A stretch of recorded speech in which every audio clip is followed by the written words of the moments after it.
Hello, everyone, and welcome to the Wolfpacker Show. My name's Ethan McDowell, and I am joined, as I always am, by Noah Fleischman. And Noah, we have plenty to talk about today because what a game last night. NC State with a resounding 39-20 win over the University of North Carolina, Chapel Hill. It was rivalry day. It was a dominant showing by the Pack. The past couple years had been thrilling finishes coming down to the final seconds of the game. NC State established it very early in this one that they were going to leave no room for doubt against the Tar Heels. They came out, scored on their first 8 offensive drives of the game, and just delivered just one of their maybe the most complete performance of their season so far this year. We're going to break all of it down. We're going to talk about some standout performances, what this win means for the program, what it means for their bowl schedule. But before we do that, a quick housekeeping note.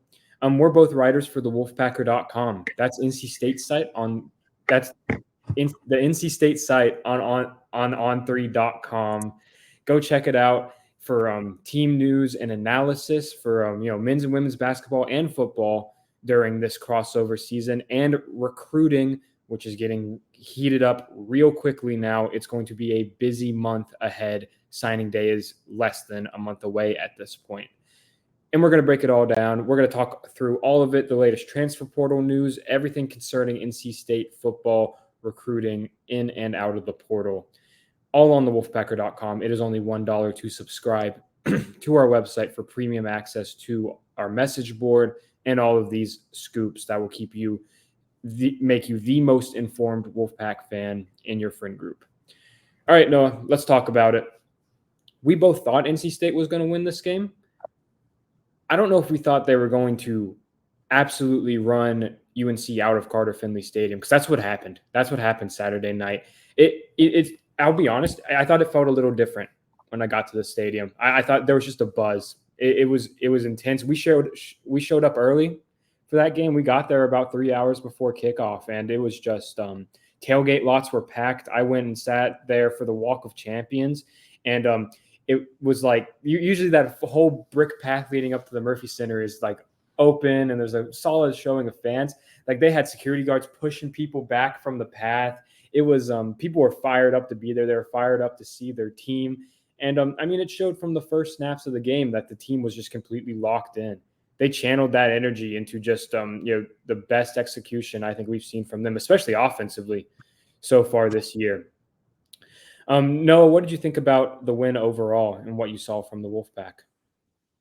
It was dominating. The score is a 19-point win, which is a big win in a game like this, and it could have been a lot more of a win if the offense continued its role. Eventually, it was going to run out, but 8 straight drives with points on the board, 4 field goals, 4 touchdowns. They didn't punt until almost the end of the third quarter. Hayden Noonkester had a lot of time on the bench in the first half. But overall, I think it was a really good showing from NC State. 5 wins in a row now. During the bye week, ESPN gave it in their FPI Football Power Index, gave NC State a 0.4% chance of winning out. They just did that. 0.4. That's coaching. That's execution. That's everything. And then Brennan Armstrong, I think, had his best game in an NC State uniform. 334 passing yards, 3 touchdowns. He only ran for 22 yards, and he's playing with, as Peyton Wilson put it, almost a broken rib. We don't know if it's broken. They didn't say. There's a good chance it might be, because he was in some pain a couple times, taking a hit. He toughed it out. NC State doesn't really have a true backup quarterback at the moment, and he knows that. Played his best game in an NC State uniform, beats Carolina, and now NC State sits third in the conference. And I think if you asked me at Duke, after we watched them lose 24-3 and the offense do nothing, if I thought that NC State was going to finish third in conference, I don't think I would have believed you. But 5 wins later, here we are. And State's 9-3 and waiting for probably a big bowl bid, which we'll talk about later.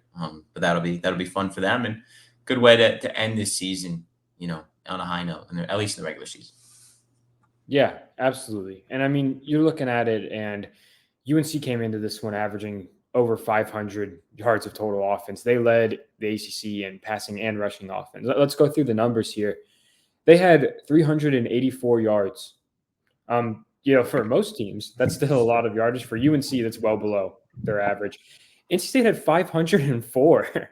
I mean, they were just executing at such a high level. You mentioned Brennan's stat line. I mean, what a game for him. If you had told me even going into the game, okay, he's only going to be able to run for 22 yards, I would have been like, ooh, I don't know. I don't know about that. That would have made me a little nervous. But he was just slinging it. He was having just an awesome game through the air. And I mean, Kevin Concepcion was a huge part of that. Career high, 7 catches, 131 yards, and 2 more touchdowns again. Noah, you've pointed it out that Kevin Concepcion has never scored just 1 touchdown in a game. That was a fun find by you while we were in the press box last night. He always scores multiple. So, he just keeps going. His freshman All-American season continues to build, and great game by him. And then on the other side of the ball, they were going up against Drake May, who I think, even the most Homer Wolfpack fan will admit, Drake May is a good quarterback. And NC State held him to 254 passing yards, 2 touchdowns, and 2 interceptions. NC State has done a great job frazzling some very good quarterbacks at Carter Finley Stadium this year, whether that's Jack Plummer, whether that's Drake May, whether it's Cade Klubnik, Tyler Van Dyke, all of those guys. NC State really kind of shut them down, forced them into really uncharacteristic and poor mistakes. And that's just a testament to this defense. It's a testament to the atmosphere at Carter Finley Stadium. And it was just an all-around awesome showing by the Wolfpack there.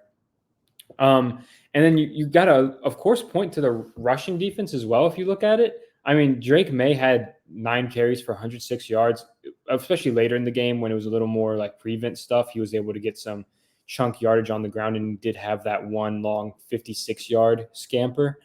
But other than that, I mean, Amarian Hampton, 9 carries for 28 yards. No, he's the ACC's leading rusher. It's the second time this year that they've shut down the ACC's leading rusher at that point. It's just it's hard to say enough about this team. And we'll get into some of the individual performances and give out our game balls in the second half of today's show. But just, I mean, look at that. And it's not like they weren't getting tested. It's not like the offense was putting together like super, super long sustained drives. But here's the play chart for UNC's first 5 drives here. 3 plays, 4 plays, 3, 3, 3. Nothing over 2 minutes. The defense not only shut them down, it did so in quick order as well, kept the defense fresh. So when UNC went on that run in the second and third quarters where they scored 3 straight times, it didn't really phase them. I never felt like things really got tense in the rivalry game. No, would you agree with that? And it never really felt close, even when UNC started to go on that little scoring run. It didn't. I think, when NC State opens up with 8 straight, scores, it doesn't feel like it ever got close. I mean, you're right. Carolina did. There was a second where you're like, maybe Carolina can try. If they get one more score, maybe it starts to feel tense. And then NC State got an interception, and it caused, Peyton Wilson things, and, took the momentum out of the game. And that from that point on, I was like, all right, this game's over. State's going to win. So that's a good thing to have. But yeah, it did a great job at minimizing, a guy who could be the number 1 pick in the NFL draft. Yeah, absolutely. Yeah. And now if you go and look at it, UNC finished the game 5 of 12 on third down. I believe they started some super low percentage, so they were getting off the field really well. And the main thing I think that really stood out to me, especially in these rivalry games, anyone watching this podcast probably watched plenty of football yesterday and during Thanksgiving week, but in these rivalry games, the emotions get so heightened, it's easy to kind of lose your head at points and get a personal foul penalty and play through the whistle a little too much. And, NC State, the intensity was there. Don't get me wrong. They were clearly motivated and excited to be playing this game, but they committed 0 personal foul penalties. It's just it was a great showing. It was a great discipline showing by the Pack. And, Dave Doran said it after the game. Not only did he want his team to play with emotion, controlled emotion, that is, stay composed. He wanted NC State to play kind of on the edge that, kind of bait UNC into its own personal fouls. And that worked. I mean, they had 9 penalties for 99 yards, including a late hit on Casey on the sideline that was completely unnecessary, and then a roughing the passer penalty on Brennan Armstrong after one of the weirder plays we've seen in college football, where Casey fumbled it out of bounds, and then that was all in the third quarter, where it was just that pretty much I felt like sealed it. It was NC State went down, scored again, and it was like, all right, that's probably it for this game.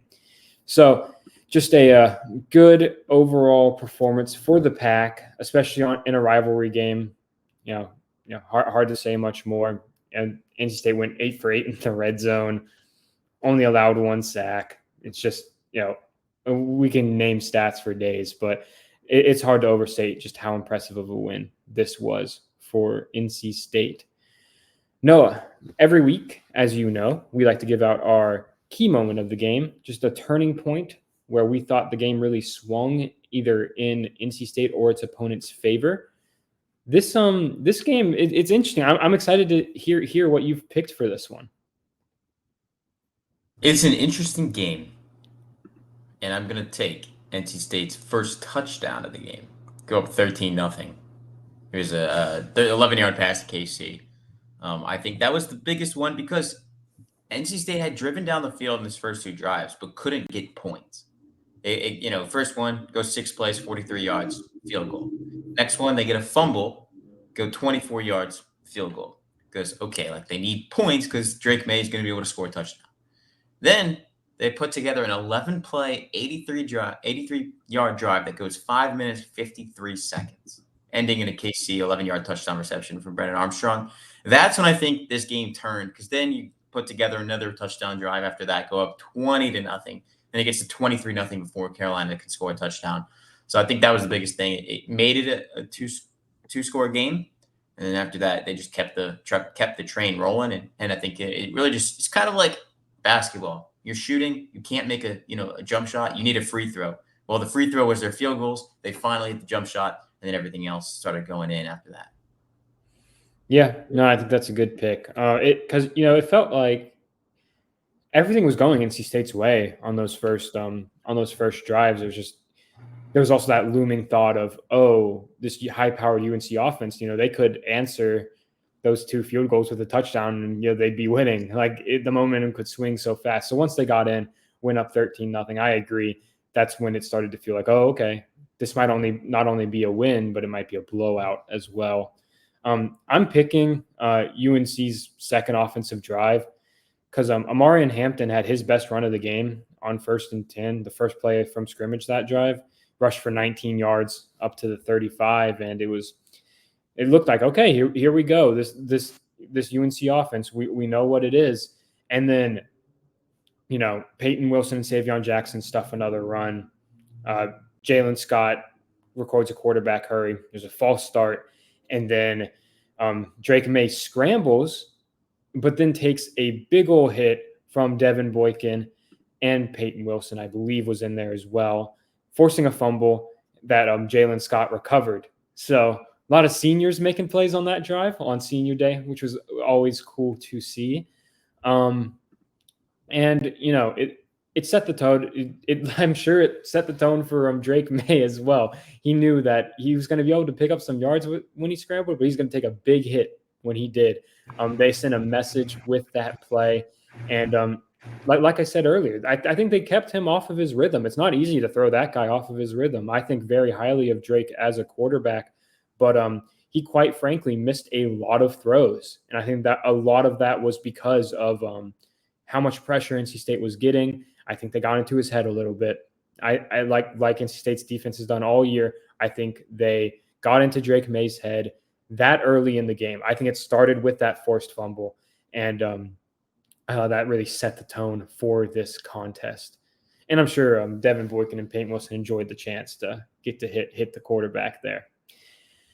All right. Well, we're going to dive into our game balls and everything, and talk about our players of the game, some bowl talk, maybe some senior day talk in there too. But before we do so, I want to say a quick thank you to our sponsor, Game Time. Game Time is a ticket buying and selling marketplace.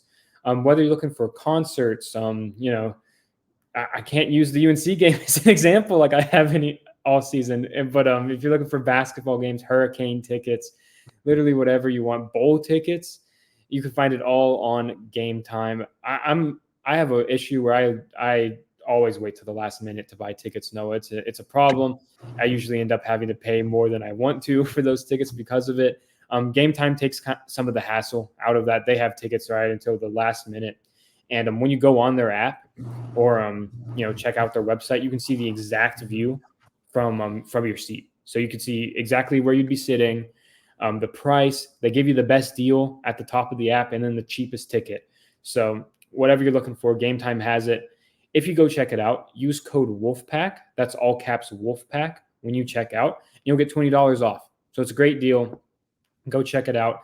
It's Game Time on any app store or gametime.co on your web browser. It's not .com, that's .co.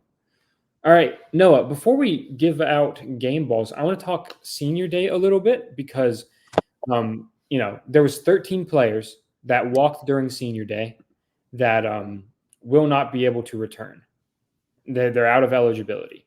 But there's also quite a few players who decided to walk that, could come back, could go to the NFL draft, could just decide, I'm done with college football. I'm looking through the list here right now, and you have, the guys who exhausted their eligibility, like Savion Jackson, Peyton Wilson, guys like that. But then you get into the lower list, and I think the biggest surprise for me, Noah, I don't know if you'll agree, is Devin Boykin. He's a true junior, I believe. This is his fourth year because of the pandemic, but he decided to walk. He's been huge for the Pack the past few weeks, ever since he's gotten fully healthy. I think he's been one of the better safeties in the ACC. Obviously had an interception and a forced fumble against UNC. It's just it's guys like Anthony Belton, Shaheem Battle, Aiden White, Timothy McKay, guys who could all come back where, if they don't, it's going to be a lot of roles to fill for next year's Wolfpack team.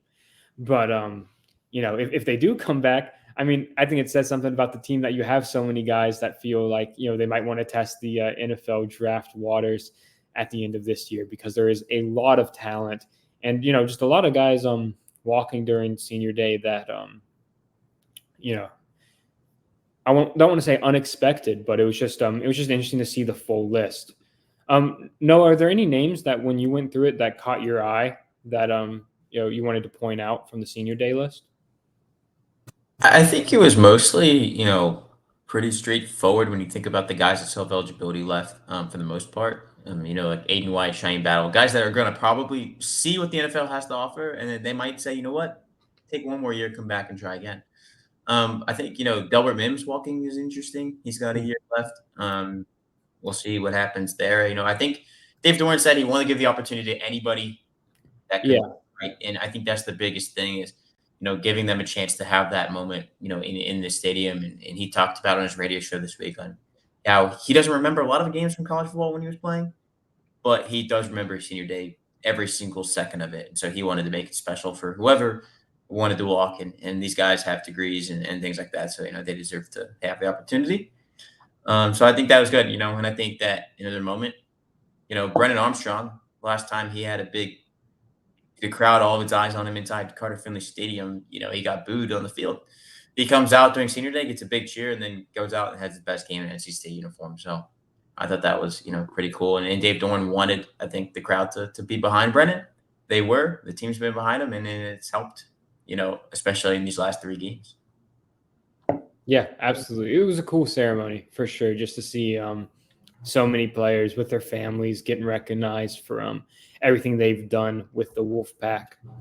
And speaking of some of those guys, let's give out some game balls, Noah. Every week we like to recognize just a couple players of the game, guys who stood out on the field. Noah, who would you like to give out your first game ball to? I'm gonna go with the easy route here. I'm gonna go Brennan Armstrong. Playing with injury, not feeling 100%, when grimacing at times during the game. Comes out, throws for 300 yards. His most passing yards in a game in almost 2 years to the day. It would be tomorrow the 2-year anniversary of his 400 yards against Virginia Tech in 2021, in his illustrious 2021 season where he threw for over 4,000 yards in 1 year. He looked pretty close to it last night with 334 yards. No, again, third game in a row, no interception for him, which I think is a big growing point. People might not look at it on the paper and be like, great, no interceptions. But he had 6 at the beginning of the year. He's settled in as a quarterback. He's not forcing anything. He's keeping the ball out of harm's way, and it's paying off. So I think he deserves it, not only for his performance against the Tar Heels, but I think his performance for these last 3 weeks and what he's been able to do. Absolutely. My first one I'm going to give out is to Devin Boykin. I mentioned him a few minutes ago, but I really do think he's just been playing at a super, super high level, kind of anchoring the back of that defense. He's such a smart player. Like so many of his turnovers and key tackles, it's just him anticipating the play, getting right into the right spot exactly when he needs to be there. He is, I think, an underrated part of this defense who has just been really, really awesome so far this year. He had 6 tackles, and then of course the interception and the forced fumble as well. But he's one of the quarterbacks of that defense. He's helping pull together this secondary. He's part of the reason why the secondary has made such a huge improvement as the season has gone on, and to the point where they're playing at such an elite level right now. So I just wanted to recognize him on his senior day as well. If he comes back next year, I think he's someone that could have a all ACC type of year. I think he's that good. Noah, who else would you like to recognize, honor for the second to last time of this football season? Go with off the beaten path on this one and give it to a guy on his senior day, Keon Lassane. 5 catches, 66 yards, 1 of 21. He's a guy who at the beginning of the year had some struggles with drops here and there, and it wasn't going well, but he made a lot of impressive catches against North Carolina, and it worked out. 5 catches, second most of the team. This just comes a game after, nobody had more than 2 other than Kevin Concepcion. He comes out with 5, Casey is 7. He really looked like a true number 2 receiver against the Tar Heels, which NC State hasn't had basically the entire year, but it was a good day to have it with him, and he stepped up to the plate. Yeah, it's a good pick. And I mean, he's been the leader of that room all year, right? He's I'm sure Casey would tell you that he's probably a big reason why Casey's having that much success, just because Keon's he's someone that's been playing, he's played since he arrived on campus. He has the experience of, he can relate to pretty much anyone in that receiver room. So he's a huge leadership presence around this team. And it was cool to see him, get stuff going and show off that connection with Brennan throughout the game against the Tar Heels. My last game ball, I'm going to give it out to the offensive line, just in totality. I thought, there's a lot of stars on UNC's defensive line, a lot of, highly recruited players. And NC State bullied them Saturday night. NC State was blowing them off the ball, creating massive holes, getting a tremendous push. There were plays where the running back wouldn't necessarily, get past the, reset line of scrimmage. But it would still be like a 4 or 5 yard gain because the defense was pushing back, or the offensive line was pushing back UNC's defensive line so far. So, just really, really impressive day for them. I think that's another unit where it's been steady improvement as the year has gone on. And, they gave up, 1 sack. I believe that was in the 4th quarter. And then, 6 tackles for loss. It's about average, I'd say, for this season. But when you're dropping back as much as you are and, taking the air out of the ball a little bit in the second half, that I'd say that's a pretty good number. Very good performance by the offensive line to step up and keep Brennan Armstrong, clean in the pocket in a game where he was obviously hurting some as well. So hats off to them. Hats off to that unit. And it's also worth noting that 3 of those starters did walk during senior day as well. Timothy McKay, Anthony Belton, and Dylan McMahon. All right. Well, let's talk bowl, Noah. Let's talk about a bowl game. NC State is 9-3, solidly third place in the ACC right now. Due to the loss to Louisville, they will not obviously be going to the ACC championship game. But you're in a position where if Florida State goes to the playoff, then there are some very good bowl games on the table for NC State against some very good opponents.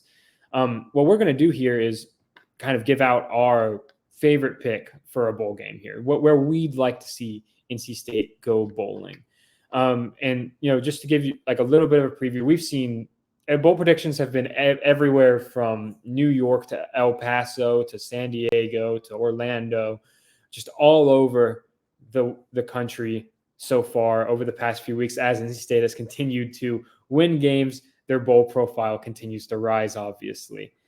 So Noah, of all of the outlet connections, predictions you've seen online, ones you've made yourself, where would you like to see NC State go bowling this year? I'm gonna take the Fun Bowl, and by the Fun Bowl, I think the Pop Tarts Bowl. Pop Tarts Bowl. It's in Orlando, formerly the Cheez-It Bowl. Um, I don't think you can go wrong with Pop Tarts. As a breakfast item, and I don't think you can go wrong with a Pop Tart Bowl. It's Orlando. It's a warm place. Maybe there'll be some Pop Tarts everywhere. I mean, one can dream, right? I mean, I think that'll be fun. But no, in reality, I think the Pop Tarts Bowl is a really, good pick for NC State. We'll see how it shakes out because it really depends if Florida State makes the CFP or not. Pop Tarts Bowl becomes a lot more likely, I think, if Florida State doesn't make the CFP. Mm-hmm. If it does make the CFP, then there's a couple other bowls I think they could fall into. But the Pop Tarts Bowl in Orlando, I think it'll be a fun time. It's at the end of December. It's gonna be warm. A warm bowl is always, I think, a good spot when you're playing well. You open a warm bowl. I think that most teams will take it. I definitely think the Pinstripe Bowl and the Fenway Bowl and the Military Bowl I think are out of the equation at this point. As NC State finishes third in the Atlantic Coast Conference. Yeah, I'm with you there. I think I'd probably go ahead and scratch out the Mayo Bowl too, especially since they went last year. I think they'll be headed to a different bowl destination. Florida seems like the most likely spot, but Noah, let me paint you a picture. 2 years ago, 2021, NC State has 9 wins. They receive a bid to play in the Holiday Bowl in San Diego, California, before UCLA backs out. They cancel at the last minute because of COVID concerns, and NC State does not get the chance to get an elusive 10th win, which is a game that I'm sure still sticks in Dave Doran's mind about what could have been, because there was a lot of confidence around the program going into that game. They thought they were going to beat UCLA pretty handily in that game. It's time to go back.